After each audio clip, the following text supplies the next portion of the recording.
Kiedy człowiek staje przed Uluru, cisza ma tu inny dźwięk. Jakby ziemia oddychała. Uluru. Ogromna, samotna, wystająca z niczego. Dla naukowców to monolit z piaskowca liczący ponad 0,5 miliarda lat. Dla aborygenów jeden z centralnych punktów Ciukurpa, czyli ich historii stworzenia tego kraju. A dla tych, którzy przyjeżdżają tu uważni i otwarci na miejsce, Uluru ma w sobie coś, czego nie da się opisać technicznym językiem. Coś, co czuje się prędzej niż rozumie. Geolodzy mówią, że Uluru powstało z osadów dawnego Morza Wewnętrznego. Piasek, który dziś jest skałą, był kiedyś brzegiem pradawnego oceanu. Przez setki milionów lat ogromny nacisk ziemi spresował go, a później siły tektoniczne wypchnęły tę skałę ku powierzchni, niemal pionowo. Dlatego warstwy wewnątrz Uluru stoją nie poziomo, lecz pod kątem blisko 80 stopni. To jeden z jego najbardziej niezwykłych sekretów. Dziś ta góra stoi samotnie. Jej rodzeństwo leży setki kilometrów dalej.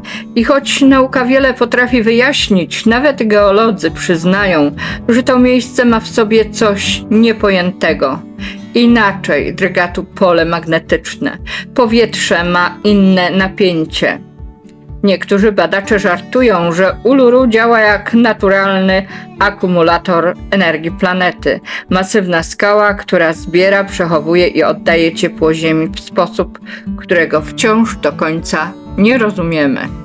Kiedy stanęłam przed Uluru, miałam wrażenie, że skała mnie słyszy.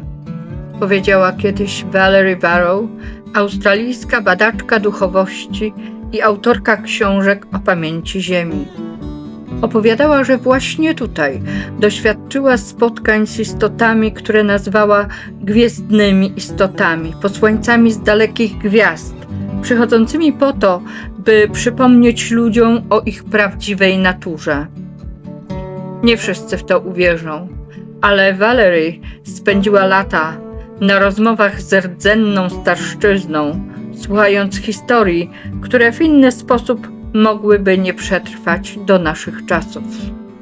Uluru nie jest zwykłą skałą. Dla wielu ludzi to miejsce, które odpowiada, choć robi to na różne sposoby. Niektórzy mówią, że nocą czuć tu delikatną wibrację, inni, że z wnętrza skały unosi się jakby echo pradawnej pieśni. Są tacy, którzy odczuwają tylko spokój albo ciepło w piersi. Ale niemal nikt nie pozostaje obojętny. To nie kamień, to serce, mówił Gary Bostock, aborygeński uzdrowiciel. Uczył, że Uluru jest miejscem, gdzie spotykają się pieśń ziemi i nieba, miejscem jedności wszystkich istot i wszystkich czasów. Nie wiem, co to było. Czułam jakby drżenie w powietrzu, które przenikało przez moje ciało. Napisała jedna kobieta po medytacji przy Uluru. Nie wierzę w żadne energie, ale gdy zamknąłem oczy, zobaczyłem światło w środku góry, dodał inny mężczyzna. Nie potrafię tego wyjaśnić, powiedziała kolejna osoba. Kiedy dotknęłam skały, przez chwilę czułam, że ziemia mnie słyszy.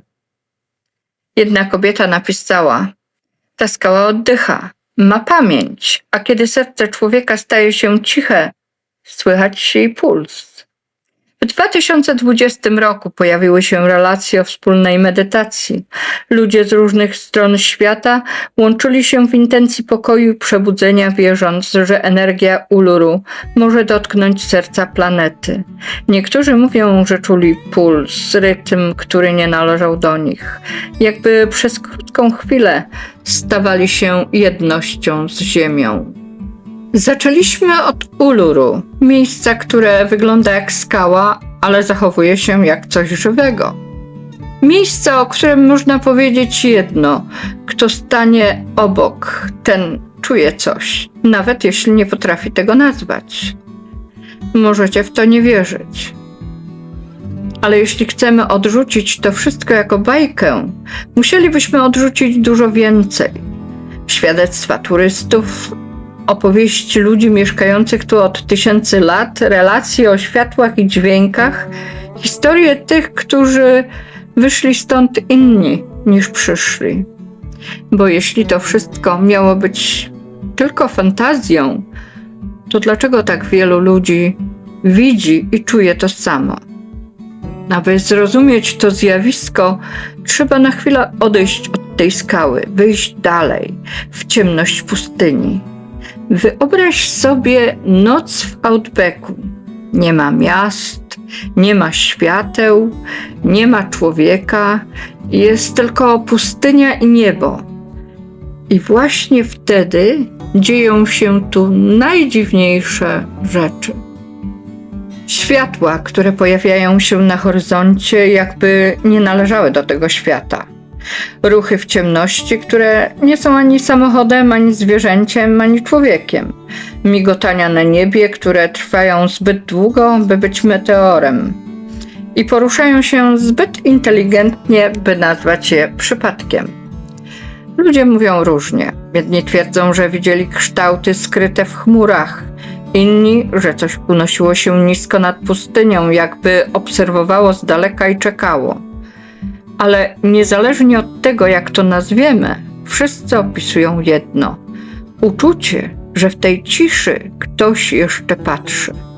Że nie jesteśmy tu sami.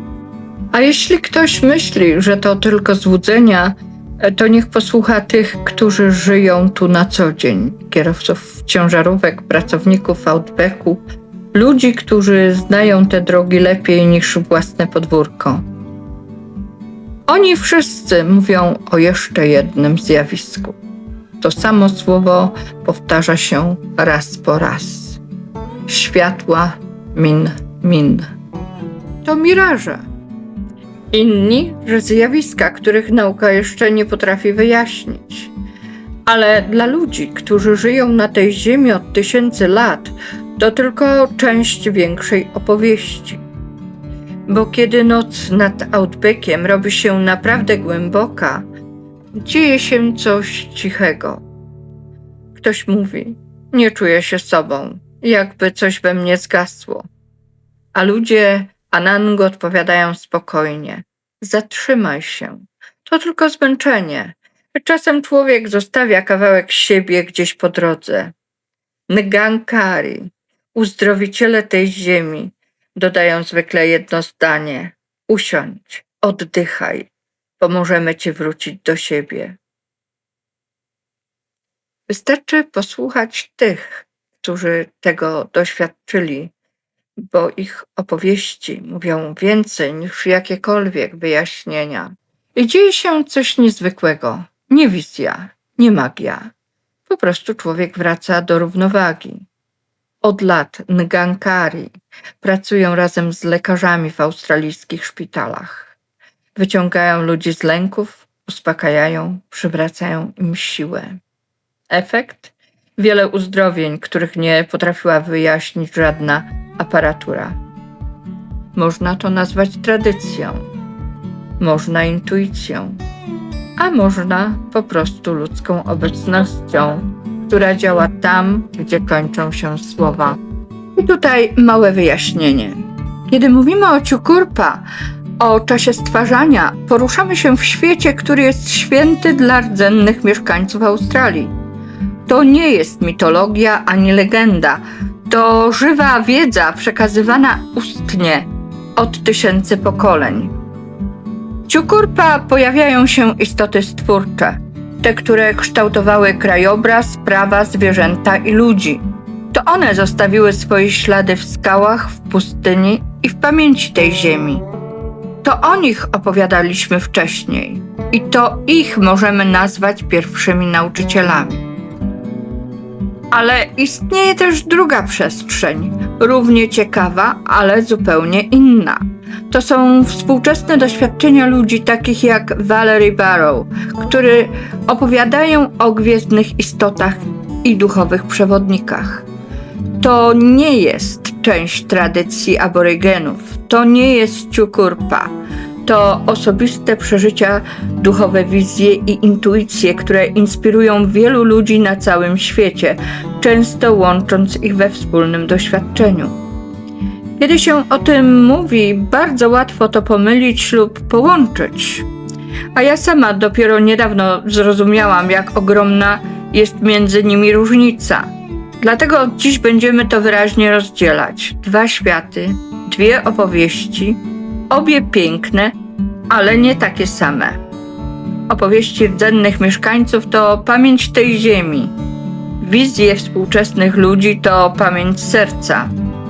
I w naszych filmach będziemy mówić o jednych i drugich, ale zawsze z jasnym zaznaczeniem, gdzie kończą się tradycje, a gdzie zaczyna się czyjaś własna duchowa droga. Australia aż kipi od historii, które trudno zauważyć na pierwszy rzut oka. Nie wołają, nie domagają się uwagi, trwają cicho od tysięcy lat.